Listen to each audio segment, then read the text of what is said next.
e já está conosco neste 10 de novembro para a gente fechar a semana, direto de Boca Raton, nos Estados Unidos, na Flórida. Aaron Edwards, consultor de mercado da Roadcheck Marketing. Bom dia, meu amigo. Seja bem-vindo ao Bom Dia Agro mais uma vez. É sempre um prazer ter você com a gente, Aaron. Bom dia. Obrigada. Aaron, pois bem, como é que você recebeu os números do USDA? E eles vieram bem alinhados com o que você nos apontava, né? O USDA não devia mesmo trazer, nas perspectivas do mercado, grandes mudanças para a safra brasileira, principalmente. Mas te surpreendeu a alta na safra americana?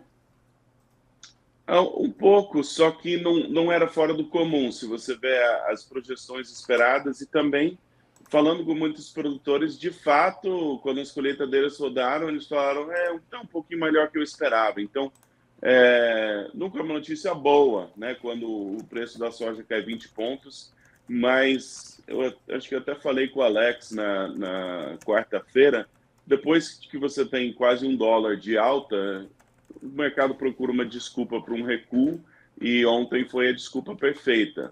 Então, assim, como você falou bem, a gente negociou ontem o relatório, talvez até hoje um pouquinho, mas semana que vem a verdade é que está todo mundo de olho no clima no Brasil. Essa é a Sim. grande incerteza que pode mexer na oferta. Ele, inclusive, a hora que a gente conversou ontem sobre o relatório, ele me pontuou justamente esse seu comentário. E essa estabilidade de hoje nos preços já é esse primeiro sinal, Aaron? Nós ainda estamos em tendência de alta, então isso é muito encorajador para o preço da soja. É, por exemplo, o mercado de milho fez novas baixas em Chicago ontem, é o preço mais baixo em 3 anos. É, são mercados fracos. O mercado de trigo tem sido fraco praticamente da primeira metade de 2022. Então, você esperar uma força do mercado da soja, como a gente teve em anos anteriores, eu tenho os meus receios. Não é um mercado que sobe, depois sobe mais, depois sobe mais, depois sobe mais. É um mercado que está tendo dificuldade de sustentar ganhos.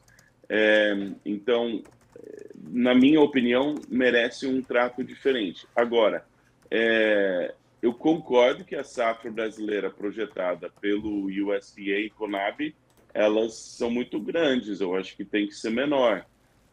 Mas quão menor, né? É uma safra enorme projetada, e vai tirar quanto? Vai tirar 5%, vai tirar 10%, vai tirar 20% dessa safra? Essa que é a pergunta, essa que é a dúvida. Era isso que eu queria entender. O mercado quer entender quanto de soja a gente não vai entregar nessa safra, Aaron?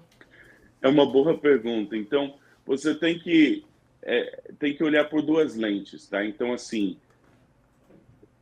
eu não acredito que existe mais uma linha de pensamento que fala que não vai ter redução na produção de soja com base nas projeções do USDA e da Conab.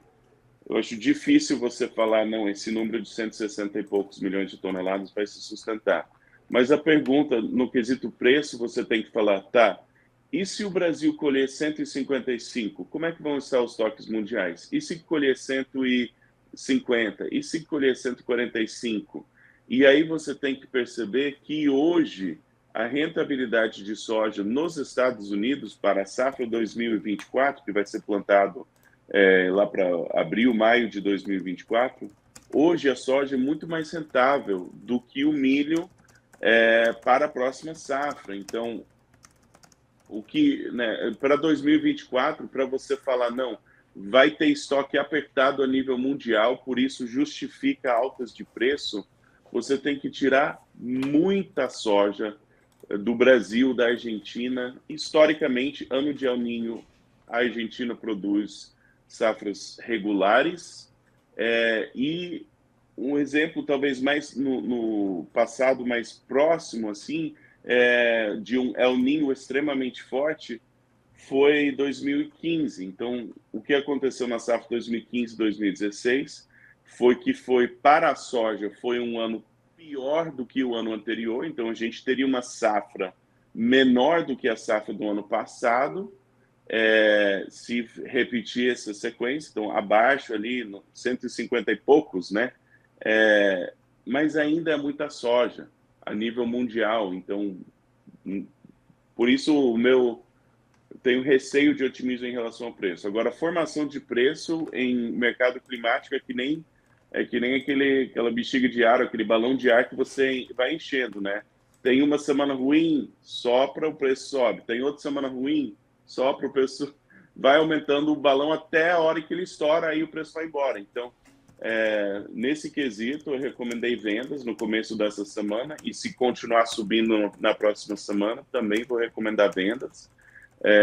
E tem que vender nessa escalada de preços, na minha opinião, porque quando o balão estourar, o preço sumiu, a oportunidade não está mais presente. É verdade. E eu queria justamente entender da perspectiva do mercado nacional, Aaron, do mercado brasileiro, porque o produtor fica muito angustiado de ver.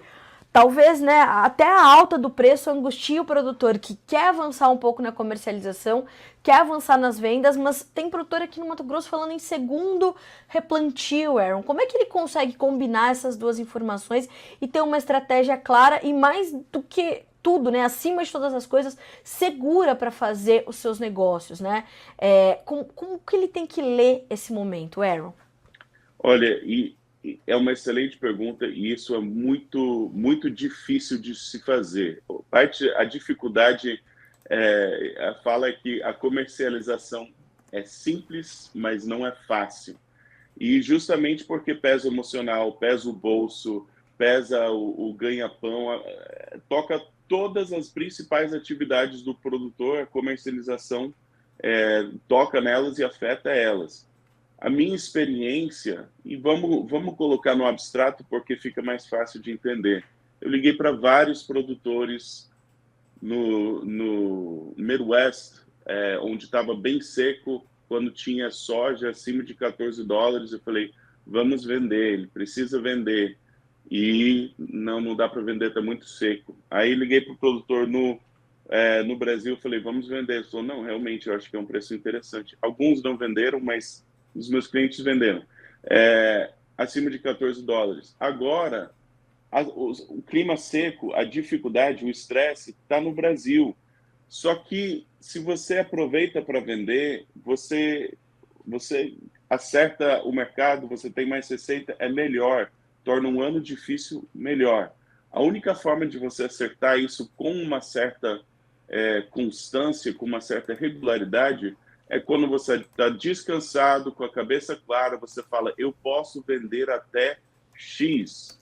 E aí você faz um plano de comercialização, e aí agora nós estamos em modo crise, que é muito difícil, está trabalhando de sol a sol, está achando que não vai colher nada, está um modo de crise, aí não está na hora de tomar grandes decisões que vão afetar o ano, está na hora de pegar o teu plano comercial, que você fez quando você estava descansado, preparado, com a mente fria, e você falar, é isso que eu preciso executar.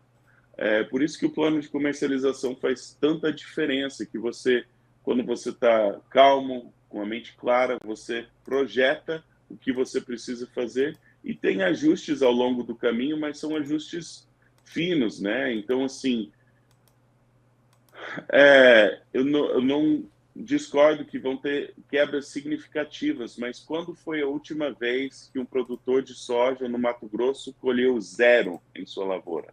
Quando que foi a última vez que ele colheu metade do que ele tinha projetado? Quando que foi a última vez? Então, de região em região varia, mas se ao longo da sua carreira não tem nenhum ano em que você colheu a metade do que você tinha projetado, então você pode vender 20%, 30%? Quanto que você pode vender? Essas perguntas eu encorajo a você fazer antes de plantar, e aí você tem o plano comercial que agora está na hora de tirar da gaveta e executar. Simples. Aaron, como é que você vê isso acontecendo também, se é que a gente consegue falar sobre isso nesse momento, com as operações para o milho? Porque tudo isso que você acabou de trazer, ele também vai se aplicar para o milho, que já tem sinais de alerta muito altos, gritando na cabeça do produtor por conta desse atraso todo, desse problema todo que a gente se registrar na soja. Você sente já essa preocupação também com os negócios para a segunda safra de milho do ano que vem? Com certeza, e voltando, assim, é o meu trabalho, eu falo com 100 a 200 produtores, tanto dos Estados Unidos quanto do Brasil, todo mês. Então, de todo canto que produz, nesses dois países, eu falo com as pessoas, eu entendo o que está acontecendo e eu vejo como minha responsabilidade ver, tá, o que os dados apontam que é um cenário provável e como a gente administra o mercado. Com o El Niño forte, que é o que nós estamos tendo, o último El Niño forte dessa magnitude foi a safra 2015-2016, que foi até mais intenso e foi uma safra, não foi uma quebra de soja, mas foi uma redução comparado com o ano anterior. Então, nesse quesito, talvez o número da pátria não está longe de 155, acho que você falou, talvez Sim. até um pouco menos. Mas isso não vai, assim, não vai causar escassez, provavelmente, se esse é o único ajuste de soja para o ano que vem. Agora, para o milho, a safrinha 2016 foi o pior ano da última década, e olha lá se antes disso nem tinha tanto milho safrinha. Então, dessa fase que a gente tem milho safrinha como uma safra predominante que impacta o mercado de milho no Brasil, 2016 foi praticamente o pior ano e foi com El Niño forte. Então, na minha opinião, existe sim motivo de otimismo em relação ao preço do milho. Chicago está punindo excessivamente o preço do milho, mas a B3 já está subindo, o mercado disponível de milho no Brasil já está subindo, e até certo ponto não importa tanto o que Chicago vai fazer, se não tem milho no Brasil suficiente, vai para leilão e quem precisa de milho tem que pagar o que for necessário. Achei bem interessante esse ponto da sua fala, Aaron, que você pontua que Chicago está punindo excessivamente o preço do milho. Por quê? Os fundos, se você vê a posição líquida dos fundos, você apontou bem, ou nós falamos que é o preço mais baixo do milho em 3 anos, não coincidentemente, é a maior posição líquida vendida dos fundos também em 3 anos, desde o período do Covid. Então, quando você tem os fundos mantendo o preço artificialmente baixo, eles estão com uma posição líquida vendida enorme, aí você fala que, olha, se os fundos saíssem do mercado, o preço do milho subiria. Se os fundos saíssem do mercado de soja, o preço da soja cairia. Os fundos estão comprados no mercado da soja. Então, os especuladores estão ajudando a soja e atrapalhando o milho. Incrível, né, Aaron? Como o mercado ele vai se construindo e ele consegue trazer sinais muito distintos do que os fundamentos nos apresentam. E é importante que a gente traga isso também para o produtor, que é uma espécie de financiarização das commodities. Isso acontece, isso está no dia a dia e precisa ser considerado, né? Com certeza. Nas recomendações eu trabalho com três pesos de recomendação. Uma é o que eu chamo de temporada de venda. Vamos vender o máximo possível no período do ano que é mais provável ter a alta de soja ou milho, né? Uhum. O outro vamos vender na contramão dos fundos. Então, quando os fundos estão nesse nível, por exemplo, no milho, que eles já empurraram, já puniram esse mercado demais, já justifica uma compra de milho na contramão dos fundos. Agora, isso não quer dizer que o preço do milho não pode cair mais, só que o sinalizador dos fundos está apontando para compra, e para a soja ainda eles precisam subir mais antes de apresentar venda por esse indicador. E o terceiro indicador é um indicador que ajuda a limitar ali a alta, né? Que é um indicador que quando o mercado acelerou para cima, aponta a venda, quando acelerou para baixo, aponta a compra. Mas, para mim, tem que, em meio ao emocional de você olhar para a lavoura e você falar, eu vou ter que replantar, eu vou ter que abandonar o milho safrinha, como é que eu vou pagar o boleto do banco? Vou ter que replantar de novo, vou ter que abandonar meus planos de soja e partir para o algodão, partir para o milho, ou vou ter que abandonar o milho safrinha. Em meio a isso, você precisa de dados e uma metodologia que te ajuda a gerir a tua fazenda como um negócio, não como não ser mais você não precisa de mais um peso emocional do lado da comercialização. E, infelizmente, quando você tem grandes riscos climáticos, você tem as melhores oportunidades de comercialização, geralmente. E é nessa hora que muitos produtores perdem o momento. E a gente está falando isso, né, Aaron? Você traz essa orientação e esse conselho, tendo vivenciado a produção aqui no Brasil, né? Hoje você está nos Estados Unidos, mas você viveu aqui, você entendeu como é que as coisas caminham aqui, você estudou o que acontece aqui, você está falando com conhecimento de causa, né, Aaron? Exatamente. Nos dois países eu já plantei, Verdade. já colhi, eu venho quarta geração de família de produtores e eu adoro a lavoura, mas justamente essas frustrações de plantar e tá seco e aí você vai ter que replantar 80%, aí como é que comercializa? Aí quando chega a safra, você tem uma safra menor que esperava, mais razoável, só que você não vendeu nada porque você estava tendo que replantar. E aí chegou um ponto que todas essas vivências eu falei, não, espera aí, se esse mercado afeta a minha receita e a receita de todo mundo na fazenda, então como é que o produtor deveria estar comercializando? Qual que é a forma certa de comercializar? E aí eu fui, fiz meu mestrado, estudei isso por 2 anos fazendo mestrado e toda a carreira desde então, e bola de cristal não tem, acerto perfeito não tem, mas existe uma forma correta, boa e melhor de trabalhar com a comercialização, e é isso que eu levo para os meus clientes, né? E o alicerce disso, a base, é o plano comercial, que tem uma carência muito grande, tanto nos Estados Unidos quanto no Brasil, de produtores que fazem o plano comercial. Mas é noite e dia, se você passa 1, 2, 3, 10 anos, quem trabalha com plano comercial, é noite e dia o que acontece na fazenda deles. A fazenda deles é transformada, é incrível. É um trabalho de base, é um trabalho fundamental, mas é onde o menor esforço gera o maior resultado e muitos não fazem. Aaron, por isso que vem aí a segunda turma do seu curso, não é isso? Eu quero saber quando começa, Aaron. Nós vamos estar fazendo O primeiro passo é entrar no grupo de WhatsApp, que é uma pré-inscrição. Aí nós vamos estar fazendo uma live no dia 16, que é aberto para todo mundo. Se você não tem dúvida se quer ou não participar, venha participar dessa live.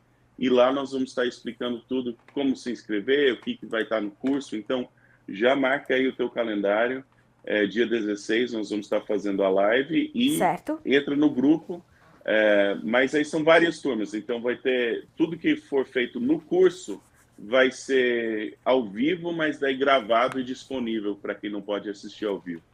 Gente que está, né, para nossa audiência que está nos acompanhando, o link para você entrar no grupo do WhatsApp, já começar a receber as primeiras dicas de mercado do Aaron e se preparar para essa live do dia 16 está aqui no nosso, lá fixado no nos nossos comentários, lá em cima, clica nesse link e vai direto pro WhatsApp. Você já vai lá receber as informações preliminares do Aaron e da nossa equipe que vai te acolher, né, Aaron, e já te orientar para essa live do dia 16.